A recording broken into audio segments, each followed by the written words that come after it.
Yo, sahabat sektor 7 semuanya, jumpa lagi dengan Mimin ya guys. Hari ini Mimin akan membawakan alur cerita kembalinya Sang Raja Neraka. Sebelum kita masuk ke ceritanya, Mimin ucapkan terima kasih sudah bersedia untuk klik video ini. Dan jangan lupa dukung Mimin dengan cara subscribe, like, komen, serta share videonya ya guys.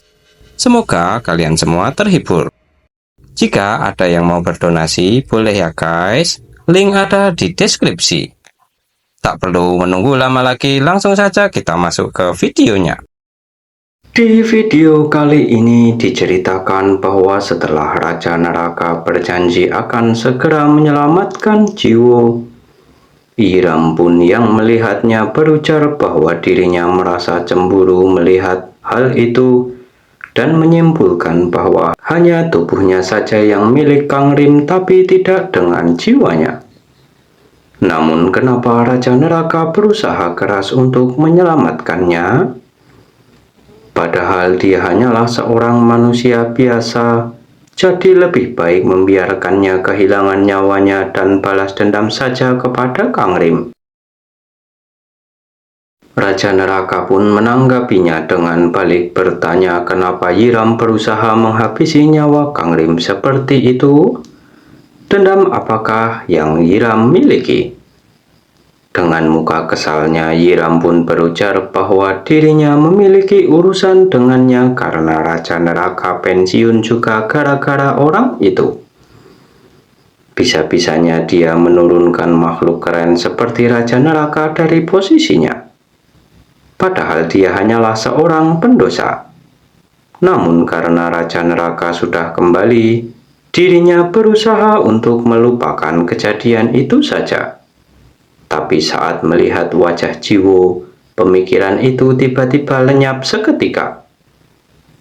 Sebab dilihat dari mukanya saja dia sama saja seperti arwah Kang Rim. Maka dari itu dirinya akan memanggil Kang Rim dan menyatukan jiwa serta tubuhnya sebelum memusnahkannya agar dia tak bisa lagi mengganggu Raja Neraka miliknya. Dengan raut wajah kesalnya, Raja Neraka pun menanggapi dengan berujar bahwa apa Yiram melakukan semua itu demi dirinya? Apa haknya melakukan hal itu dan memangnya Yiram pikir dia siapa? Belum sempat perkataan itu ditanggapi oleh Yiram, Raja Neraka pun kembali menjelaskan bahwa sejak awal, masalah dirinya dengan Kang Rim bukanlah sebuah masalah yang bisa diselesaikan dengan meminjam tangan orang lain. Lalu Yiram ingin menghabisinya? Sungguh tak masuk akal. Sebab selama ini tak ada satu makhluk pun yang bisa mengalahkan Kang Rim kecuali dirinya saat masih berada dalam masa kejayaannya. Jadi lebih baik Yiram menarik pedangnya sekarang juga karena dirinya saat ini datang untuk menyingkirkannya. Mendengar hal itu, Yiram pun terkejut tak bisa mencerna perkataan dari Raja Neraka itu sembari dalam hati berujar bahwa semua yang terjadi hari ini di luar perkiraannya. Kemudian Raja Neraka kembali menjelaskan bahwa dirinya sudah melihat dengan mata kepalanya sendiri banyak korban sudah berjatuhan. Yiram juga sudah mengedarkan narkoba dan memeras para manusia. Apakah dengan semua itu dia berpikir ucapannya itu bisa membuat dirinya luluh? Lalu Raja Neraka pun bersiap menarik pedangnya sembari menambahkan bahwa maaf saja tapi dirinya tak bernegosiasi dengan pendosa.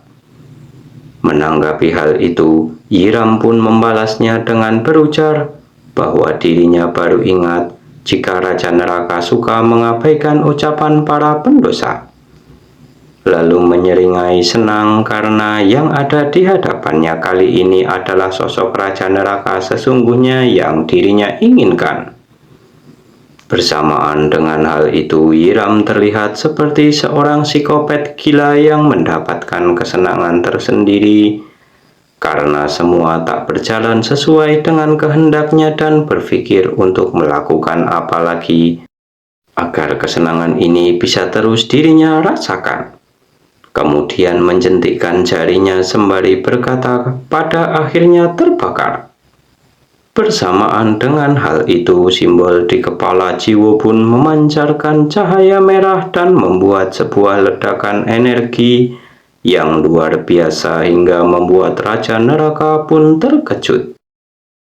Dan Yiram berujar bahwa ritual pemanggilannya sudah dimulai. Ritual ini akan berakhir dalam waktu 15 menit. Dan setelah itu kira-kira apakah yang akan terjadi dengan jiwa-jiwa nantinya? Kemudian tersenyum serta menambahkan bahwa jawabannya adalah jiwa-jiwa akan tercapik-capik. Jika dalam waktu 15 menit Raja Neraka tak menghancurkan pakaian jenazah serta 3 kekuatan miliknya dan mengalahkan dirinya, maka jiwa-jiwa akan tercapik-capik lalu lenyap dari dunia ini. Bersamaan dengan hal itu, Yiram pun menyerang Raja Neraka yang ditanggapi oleh Raja Neraka dengan berujar bahwa Yiram memang pandai dalam memberikan perintah. Apakah Yiram kira dirinya tak akan mampu melakukannya? Setelah itu, Raja Neraka pun menyerang Yiram menggunakan pedangnya, namun masih bisa dihindari oleh Yiram sembari berujar bahwa dirinya sudah mendengar jika Raja Neraka kesulitan saat melawan Bulgui yang hanya memiliki 1 kekuatan saja. Sepertinya akan mustahil bagi Raja Neraka bisa mengalahkan dirinya. Lalu mengaktifkan kekuatannya pedang merah kuno gasing. Bersamaan dengan hal itu, Yiram pun berputar seperti sebuah gasing yang langsung menerjang ke arah Raja Neraka. Namun masih bisa ditahan oleh Raja Neraka walaupun sedikit terkejut dengan jenis kemampuan yang dimiliki oleh Yiram itu. Sedangkan Yiram masih saja banyak bicara untuk memecah konsentrasi dari Raja Neraka dan memberikan tekanan psikologis agar Raja Neraka juga mempertaruhkan waktu 15 menit yang harus dikejar untuk menyelamatkan jiwa. Ditambah lagi dirinya harus membuat Raja Neraka menggunakan teknik utamanya dengan terburu-buru agar pertarungan ini dapat dirinya menangkan. Tak lama setelah itu, dengan diselimuti aura merah menyala, Raja Neraka pun menusukkan pedangnya ke arah Yiram yang ditanggapi oleh Yiram dengan tenang sembari berkata bahwa seperti yang dirinya katakan sebelumnya, dirinya sangat mendambakan Raja Neraka yang sama seperti anak-anak yang paham betul dengan para tokoh di dalam sebuah dongeng. Dirinya juga sangat paham tentang Raja Neraka luar dan dalam. Ditambah lagi, setelah Raja Neraka turun ke dunia manusia, dirinya mengikuti jejak Raja Neraka dari badan keagamaan neraka ini. Dirinya juga tahu kaki mana yang lebih dulu digerakkan saat berlari. Kebiasaan Raja Neraka saat mengayunkan pedang, dan kelemahan apa yang Raja Neraka miliki dalam sebuah serangan yang kuat. Dirinya terus saja mempelajari semua itu. Bersamaan dengan hal itu, menggunakan pedangnya, Yiram pun kembali menyerang Raja Neraka, namun masih bisa ditahan oleh Raja Neraka yang membuat Yiram pun terkejut karena pedangnya bisa dihalau dari bawah oleh Raja Neraka. Dan setelah itu, Raja Neraka pun menggunakan teknik bunga karma untuk menyerang balik ke arah Yiram, yang membuat pedang milik Yiram pun patah serta membuat Yiram pun terkejut. Raja Neraka berkata, kenapa Yiram terkejut seperti itu? Apakah semua ini tak ada dalam buku dongeng yang Yiram baca selama ini? Kemudian Raja Neraka pun berniat untuk menggunakan teknik pembonsaian jiwa pertama. Namun bersamaan dengan hal itu juga, Hiram menggunakan pakaian jenazahnya dengan berkata, "Bisikkan dosa-dosamu, siksaan bayangan." Lalu setelah itu memberi perintah agar Raja Neraka menurunkan pedangnya. Dikarenakan kata-kata itu, tanpa sadar Raja Neraka pun melepaskan pedang dari tangannya, yang membuat Raja Neraka kebingungan dengan situasi itu. Belum sempat mencerna situasi itu dengan benar, tiba-tiba Hiram pun memukul Raja Neraka dengan sangat keras, lalu dengan riangnya berujar bahwa ternyata pakaian jenazahnya ini mempan juga kepada Raja Neraka.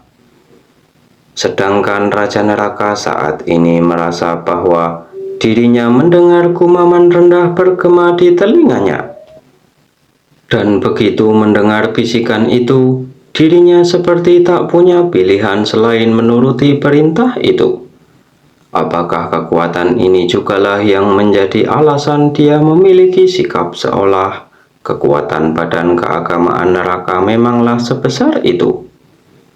Kemudian Hiram pun kembali berkata, apakah Raja Neraka tahu kenapa dirinya mendirikan badan keagamaan neraka ini? Namun Raja Neraka menanggapi dengan mengatakan bahwa dirinya sama sekali tak tertarik akan hal itu.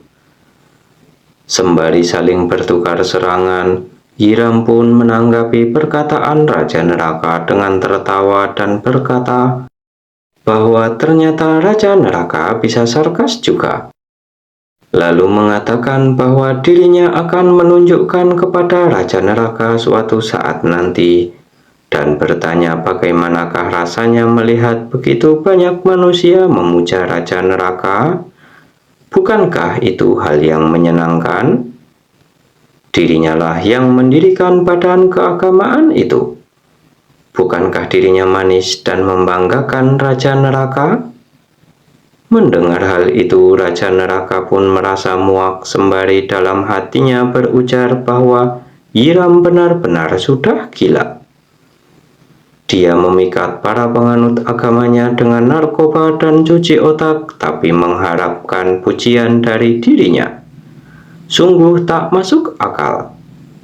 Kemudian Raja Neraka berujar bahwa sejujurnya dirinya tak ingat siapakah Hiram dan apa yang dia lakukan dahulu. Apakah Tolpo yang membuatnya menjadi seperti ini? Atau sejak awal memang Hiram memiliki sifat seperti ini?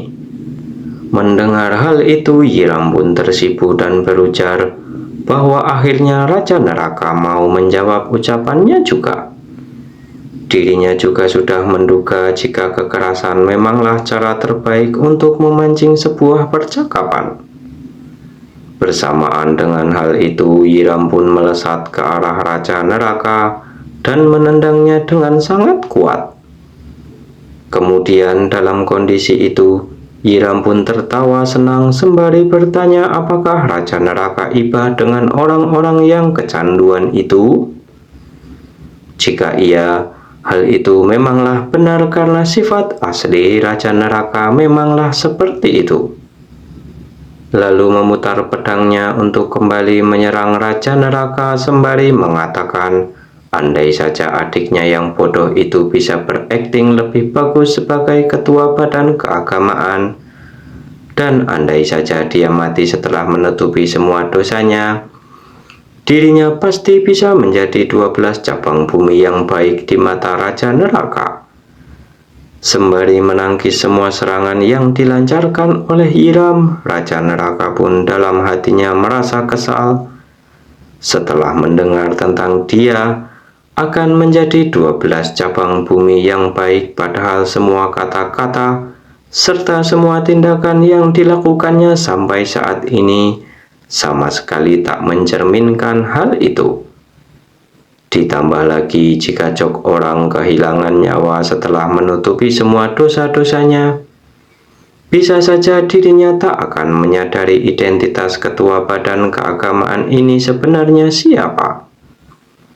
Dan ternotis dengan tujuan sebenarnya dari Hiram adalah menjadi bawahannya.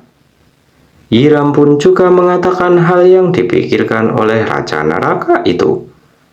Lalu Raja Neraka menyimpulkan bahwa semua tindakan seperti mendirikan badan keagamaan neraka, menyuruh sang adik menjadi ketua badan keagamaan palsu, bahkan berusaha memanggil arwah Kang Rim dan menghabisinya. Itu semua dilakukan hanya untuk mendapatkan kesan baik dari dirinya. Kemudian, Hiram mengeluh dengan mengatakan bahwa dirinya merasa kembali dari perjalanan jauh nan panjang. Dirinya juga tak menyangka Raja Neraka bahkan tak bisa mengatasi kekuatan pakaian jenazah miliknya. Lalu tertawa sembari menambahkan bahwa karena sudah seperti ini lebih baik dirinya sekalian saja mencuci otak Raja Neraka dan memakai pakaian jenazah siksaan bayangan yang memberikan sebuah sugesti agar mulai sekarang Raja Neraka akan mencintai dirinya selamanya. Namun belum selesai bisikan itu diucapkan, dengan sengaja Raja Neraka pun membuat kedua gendang telinganya pun pecah, serta tak bisa mendengar menggunakan kedua tangannya. Sontak hal itu membuat Hiram pun terkejut dan bertanya, apa alasan Raja Neraka sampai melakukan hal itu? Dengan seriusnya, Raja Neraka pun menanggapi bahwa makhluk gila yang penuh obsesi seperti Hiram bukanlah tipenya. Bagaimanakah kelanjutan ceritanya? Kita lanjutkan di video berikutnya ya guys. Terima kasih sudah menonton. Jumpa lagi dan bye-bye.